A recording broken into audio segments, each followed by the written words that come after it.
오늘 우리에게 주신 하나님의 말씀 히브리서 10장 1절로 10절 말씀입니다. 생명샘가 5월 26일 목요일자 말씀 그리스도의 완전한 제사 함께 읽겠습니다.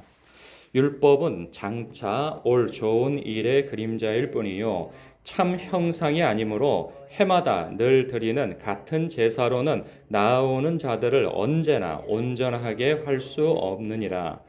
그렇지 아니하면 섬기는 자들이 단번에 정결하게 되어 다시 죄를 깨닫는 일이 없으리니 어찌 제사 드리는 일을 그치지 아니하였으리요. 그러나 이 제사들에는 해마다 죄를 기억하게 하는 것이 있나니 이는 황소와 염소의 피가 능히 죄를 없이 하지 못함이라. 그러므로 주께서 세상에 임하실 때에 이르시되 하나님이 제사와 예물을 원하지 아니하시고 오직 나를 위하여 한 몸을 예비하셨도다. 번제와 속죄제는 기뻐하지 아니하시나니 이에 내가 말하기를 하나님이여 보시옵소서. 두루마리 책에 나를 가리켜 기록된 것과 같이 하나님의 뜻을 행하러 왔나이다 하셨느니라. 위에 말씀하시기를 주께서는 제사와 예물과 번제와 속죄제는 원하지도 아니하고 기뻐하지도 아니하신다 하셨고 이는 다 율법을 따라 드리는 것이라. 그 후에 말씀하시기를 보시옵소서 내가 하나님의 뜻을 행하러 왔나이다 하셨으니 그 첫째 것을 폐하심은 둘째 것을 세우려 하심이라. 이 뜻을 따라 예수 그리스도의 몸을 단번에 들이심으로 말미암아 우리가 거룩함을 얻었노라. 아멘. 오늘 말씀은요, 그 완전하신 하늘의 대제사장이신 그리스도의 희생이, 즉 예수님의 희생이 구약 시대의 제사보다 우월하며 완전하다라는 것을 이게 강조하고 있죠. 1절부터 이 4절까지의 이 내용은요. 이 지상에서 드리는 이 지상의 성소에서의 그 드리는 그 제사의 그 한계를 이렇게 언급하고 있어요.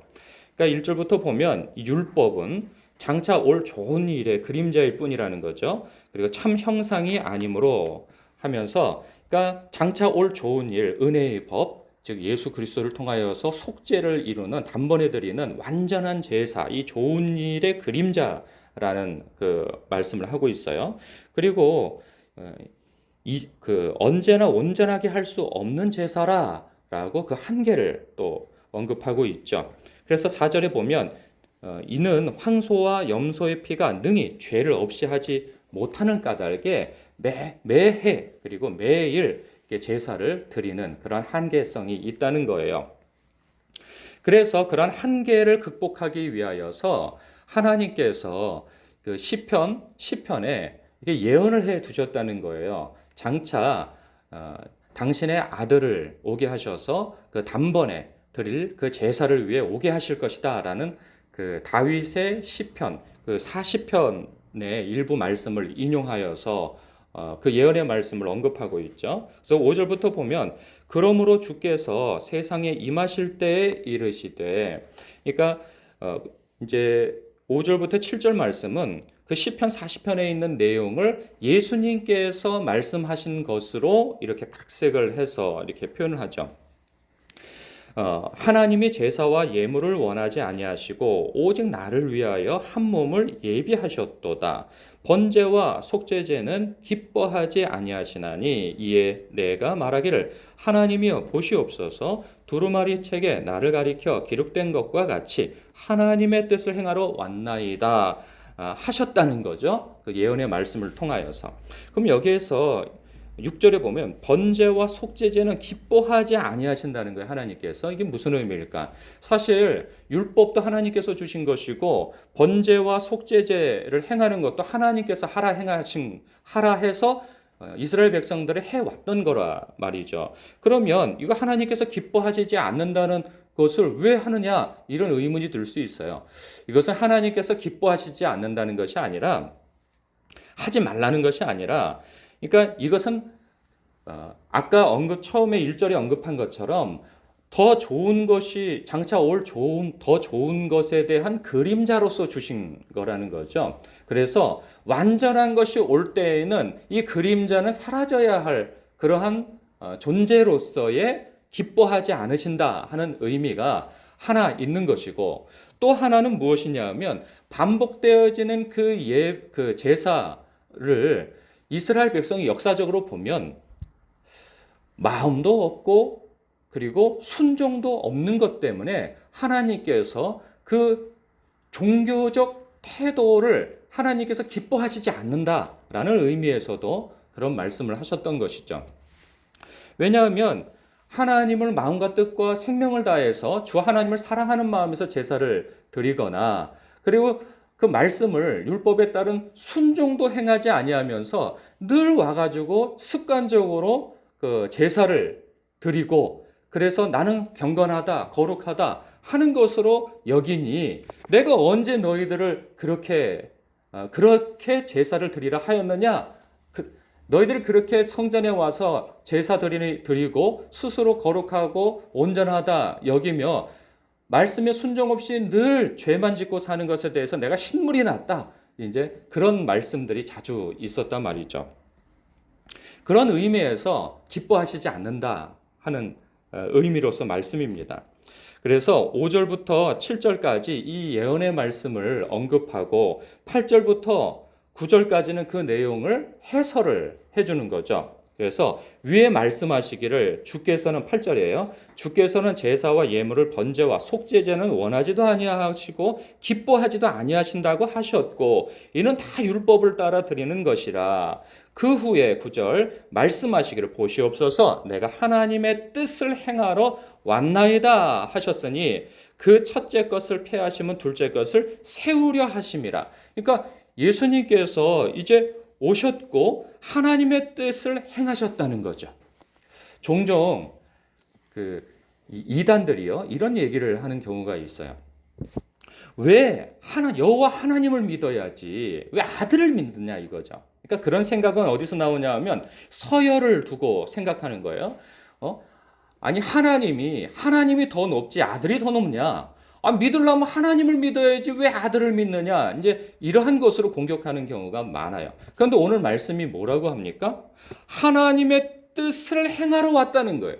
그러니까 예수님은 곧 하나님의 뜻인 것이고 예수 그리스도를 통하여서 사람을 온전케 하고 속죄하며 거룩하게 하는 것이 하나님의 뜻이라는 거예요. 그래서 예수님께서 말씀하신 거죠. 나로 말미암지 않고는 아버지께로 갈 자가 없다. 내가 곧 길이요 진리요 생명의 길이다. 이 말씀을 하셨던 거죠. 그러니까 하나님의 뜻이 이러한데 사람들 편에서는 자기 소견에 생각할 때에는 더 높으신 분을 믿어야지 왜 그 아들을 믿어? 이제 이런 인간적 상식으로 생각을 하지만 실제로는 뭐예요? 하나님께서 이 세상 만물을 기업으로 아들에게 주셨다는 거예요.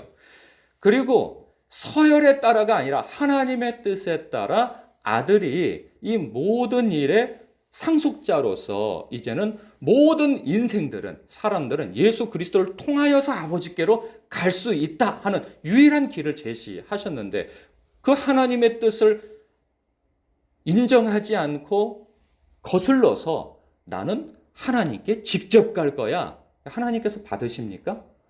안 받죠. 이 세상에서도 계통이 있단 말이죠.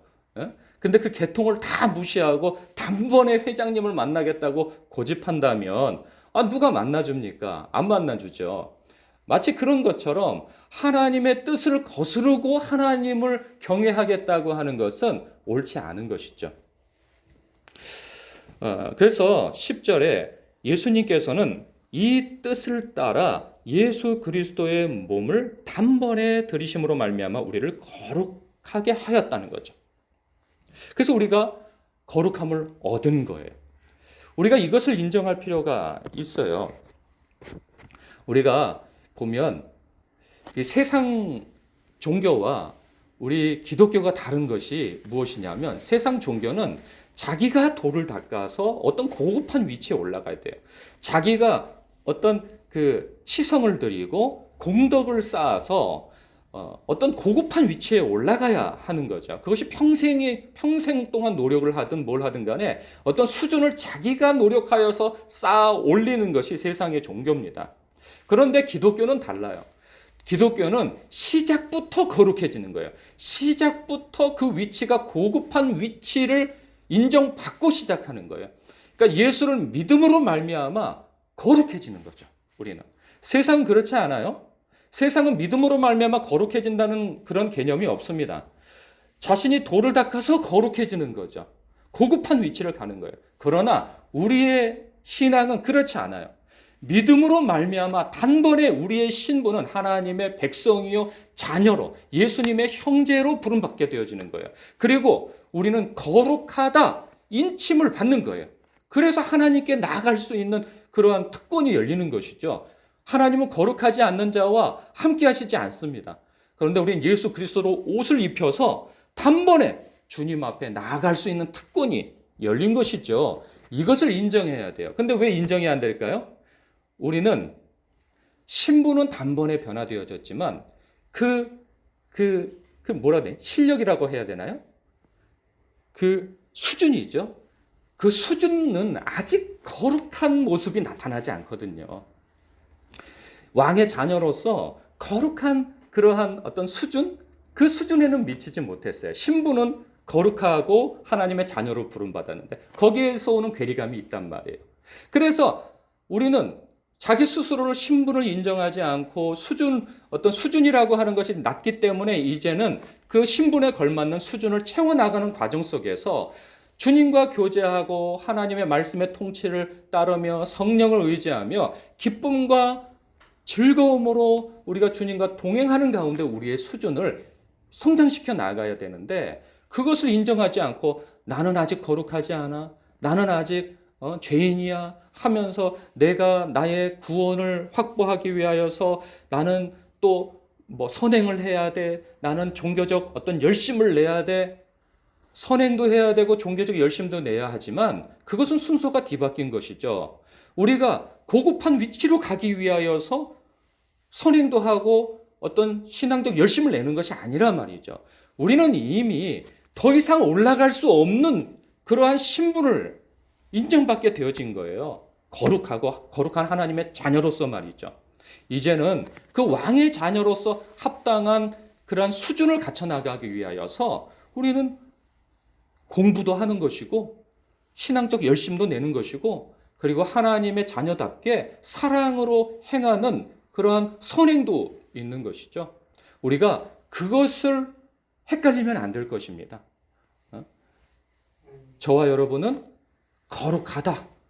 하나님으로부터 인정을 받았고 믿음 안에서 하나님의 자녀로 부름받은 고귀한 자녀요 성도로서 부름받았다는 사실을 인정하시고 늘 하나님 앞에 죄를 지었어도 예수 그리스도의 이름으로 다시 주님 앞에 나아가서 속죄함을 이런 마음의 그러한 속죄함을 또 다시 받고 이것은 오해하지 마십시오. 우리가 예수님을 다시 십자가에 못 박아서 우리가 속죄를 받는다 그런 의미가 아니죠.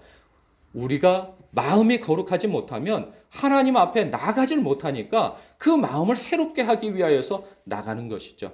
그렇게 해서 하나님 앞에 새로운 마음으로 또 시작을 하시고 그리고 우리의 삶 속에서 다시 미련하게 율법으로 행함으로 다시 고급한 위치로 올라가려고 하는 그런 몸부림을 칠 것이 아니라 기쁨과 즐거움으로 항상 기뻐하고 쉬지 않고 기도하고 범사에 감사함으로 주님과 동행하는 여러분 되시길 주님의 이름으로 축복합니다. 기도하겠습니다.